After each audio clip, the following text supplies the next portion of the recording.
अभी हम आए हुए हैं गोरेगांव में, और गोरेगांव में कांग्रेस कार्यालय में हैं और यहाँ मिलने वाले हैं गौरव राणे जी से। गौरव राणे जी कांग्रेस के नेता कम समाज सेवक ज़्यादा है। यहाँ के समाज के कल्याणकारी कार्यों में बहुत ही ज़्यादा उनका इन्वॉल्वमेंट रहता है और समाज से हर एक लोगों से बोल सकते हैं डोर टू डोर कनेक्ट है। यहाँ के हर एक छोटे से बड़े कार्यों में उनका सहभागिता होता है। उनको यहाँ पूरा गोरेगांव की बात कर सकते हैं कि यहाँ पे कोई ऐसा बच्चा ना हो जो इनको ना जानता हो, कोई ऐसा बुजुर्ग ना हो जो इनको ना जानता हो। ये हर एक छोटी से छोटी समस्या में अपनी पूरी इन्वॉल्वमेंट दिखाते हैं उसको सॉल्व करने के लिए, न कि प्रॉब्लम क्रिएट करने के लिए। गौरव राणे जी को बहुत अच्छी तरीक़ा से जानते हैं क्योंकि वो हम इन्हीं के वार्ड में रहते हैं, और जब हम पे विपत्ति आए थे तो सबसे पहला चल के अपनी माँ माधवी राणे जी के साथ और अपने समर्थकों के साथ आए थे, सबसे पहले हमें उन मुसीबतों से निकाल ले। तो हम आज जानेंगे गौरव राणे जी से, जो उनके समाज में जो इनके जो जनता है, इनके जो समाज के लोग हैं, वो चाहते हैं कि गौरव राणे ही इस बार नगर सेवक बने। नमस्कार सर। नमस्कार। ऐसा है कि ये लोग, ये सौभाग्य मेरा कि अगर लोग ऐसी प्रतिक्रिया दे रहे तो मेरे लिए एक बहुत बड़ा सौभाग्य की बात है, और मैं सभी का धन्यवाद करना चाहूँगा और लीड इंडिया न्यूज़ का भी धन्यवाद करना चाहूँगा। आज जो मैंने मेरा कार्य, हम लोग ने कई सालों से, मैं यहाँ पर 20 साल से तो मैं सोशल वर्क कर रहा हूँ, और सोशल वर्क के माध्यम से हमेशा देखा है कि जनता, आम जनता की, पब्लिक्स जो समस्या है उसको उजागर करते हुए उनको समस्या का हमेशा निदान किया हुआ है। क्योंकि सारा जो भगत सिंह नगर विभाग है वो हमेशा झोपड़पट्टी से बसा हुआ है, और उसके प्रॉब्लम्स, बहुत सारे प्रॉब्लम्स नहीं दे रहा है, बहुत ही अलग अलग तरीके की प्रॉब्लम्स है, और वो प्रॉब्लम्स पे सॉल्यूशन कभी भी यहाँ के कॉरपोरेटर लोगों ने निकाला नहीं, और हमेशा हम लोगों को सिर्फ झूठे आश्वासन देते रहे और कभी उन्होंने काम नहीं किया। उसको उजागर करने के लिए हमेशा हम लोग ने आंदोलन हर तरीके से, वो एक आपको उदाहरण दूंगा कि गैस बांटने के लिए लोगों को लाइन लगाना पड़ता था, वो लाइन हम लोग ने बाहर हटाकर लोगों को डोर टू डोर लेके जाने का प्रोग्राम बनाया, और उनको हर एक इंसान को वो डोर टू डोर मिलने लगा। हमारे यहाँ पर सबसे बड़ी समस्या एक नाला कटिंग की थी। नाला रुंदीकरण में लोग तकरीबन 550 घर बाधित हो रहे, और उसमें उन्होंने तकरीबन 200 घर तोड़े, और उनकी शिफ्टिंग दे रहे यहाँ पर चेंबूर नाका, वाशी नाका, और इम्पोर्टेंट है वाशी नाका यहाँ से 30 किलोमीटर के अंतराल पे है। जब हर एक एमएलए यहाँ पर ही लोगों को प्रस्ताव रखे, मगर दुर्भाग्यवश हमारे यहाँ के कॉरपोरेटर हो या हमारे यहाँ के एमएलए हो, लोगों के बारे में उन्होंने ये सोचा ही नहीं, और गए 2.5 साल से ये 200 घर टूटे हुए हैं, और उसके लिए हम लोग लड़ाई लड़े हैं। जहाँ तक जब बाकी के 350 घर तोड़ने का निर्णय हुआ, उसके लिए हम अनशन पे बैठे।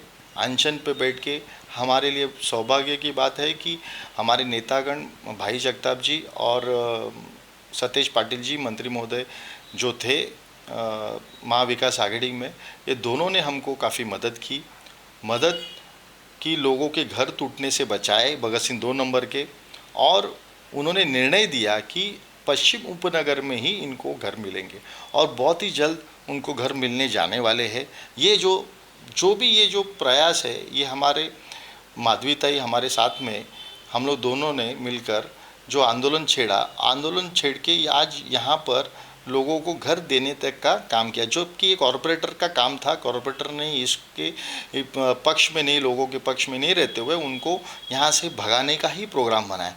ये तो नाला कटिंग का विषय हो गया, मगर Bhagat Singh 1 number 2 number development से वंचित है, और डेवलपमेंट के कई मैटर्स, कई बार डेवलपमेंट की चर्चा ही नहीं होती है। डेवलपमेंट में आज लोगों को प्रॉब्लम है कि पानी का समस्या है, वो समस्या का सोल्यूशन अभी तक निकला नहीं है। वैसे ही जो शौचालय हमारे यहाँ पर एक 20 साल से बने हैं, वो शौचालय अभी तक बड़े नहीं है, मगर शौचालय वही है। आज 10 जो बने हैं थे शौचालय, वो 10 के ऊपर 11वां शौचालय नहीं हुआ या 12वां नहीं हुआ, वो 10 के 10 ही रहे। आज वो दुर्भाग्यवश हमारे बोलना पड़ता है कि लोगों को काफ़ी आपत्ति है, और काफ़ी लोगों ने जिन्होंने शौचालय भी बनाए उनको अभी तक ये नहीं मालूम कि महानगर पालिका से उसको पैसा मिलता है। काफ़ी लोगों का पैसा भी वहाँ पर लोगों को मिला नहीं है। रहा बात गलियों की बातें, गलियों के सुधारने की बातें, हर गलियों का हर रोड के मसले हमेशा के प्रलंबित ही है। जनरली कॉरपोरेशन बोलेंगे तो नाल, गटर, वाटर, शौचालय और रास्ते, ये प्रमुख कारण हैं जहाँ पर हमारे नगर सेवक का काम होता है कि लोगों तक लोगों की समस्या छुड़ाना। यहाँ पर लोगों के नगर सेवक छुड़ाते नहीं, वो सिर्फ पैसा लेने का काम करते हैं। ये दुर्भाग्यवश है। मैं थोड़े दिन में ही उनका बहुत बड़ा पोल खोल खुलने वाला हूँ कि जिन्होंने जितने 5 साल में जो भ्रष्टाचार किया है वो भ्रष्टाचार काफ़ी हद तक है और उसके काला चिट्टा हमारे पास है और लोगों के पुरावे के साथ लोगों के सामने रखूँगा और उनको चुनना है कि ऐसे भ्रष्टाचारी लोगों को कहाँ उनका सबक देना है।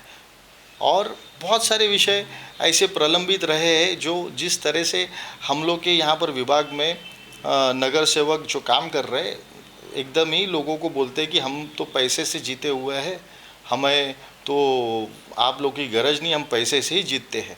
ऐसा ही दुर्भाग्यवश हमारे यहाँ पर नगर सेवक है।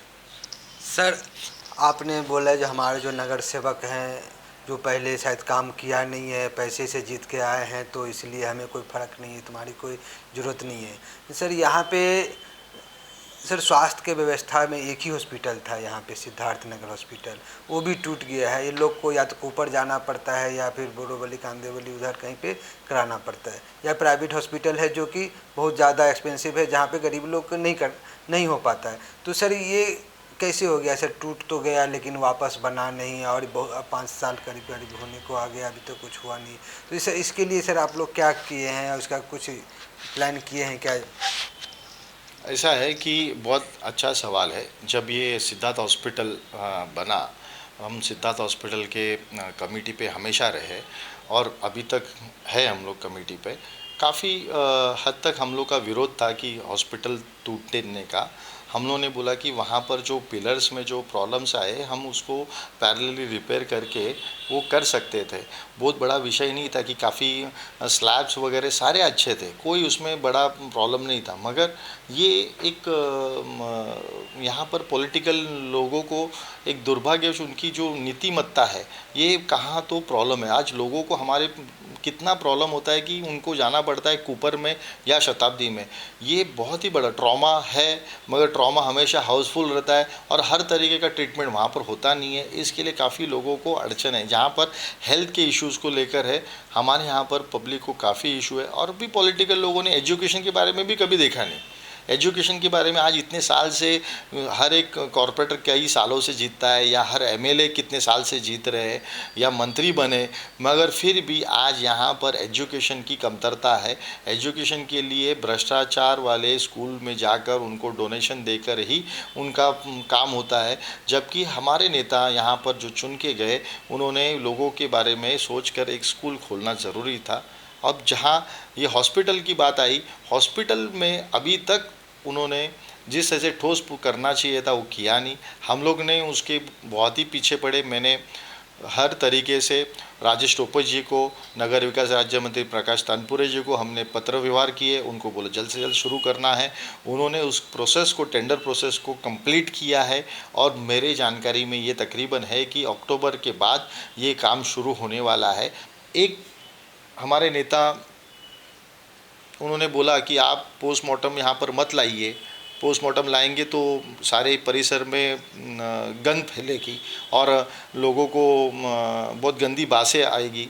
मैंने कहा कि जब वो अंदर पैक रहता है तो किसी भी हालत में वो प्रॉब्लम होता नहीं है। तो मैंने हमारे ही पार्टी के कुछ नेताओं के खिलाफ जाकर आर पाटिल जी से उसकी परमिशन लेकर वो पोस्टमार्टम केंद्र यहाँ पर ही होना चाहिए, क्योंकि मैं देखा है कि हर बार लोगों को कूपर भागना पड़ता है और कूपर में जाते जाते लोगों का पूरा दिन निकल जाता था। इसके लिए हमने ये पोस्टमार्टम यहाँ पर लाने के लिए प्रबंध किया। अब कुछ लोग उसके पीछे भी तोड़ने के पीछे लगे हैं और हम कड़ा उसका विरोध करते हैं, क्योंकि पोस्टमार्टम यहाँ से हिलना नहीं है। इसके बारे में हमारे जो भी परिश्रम करना पड़े हम ज़रूर करेंगे, क्योंकि ये लोगों के रोज़ के मर्रा का प्रश्न है और ये प्रश्न को कॉरपोरेटर हो या एमएलए हो, ये दुर्भाग्य है कि वो नहीं देखते यहाँ पर।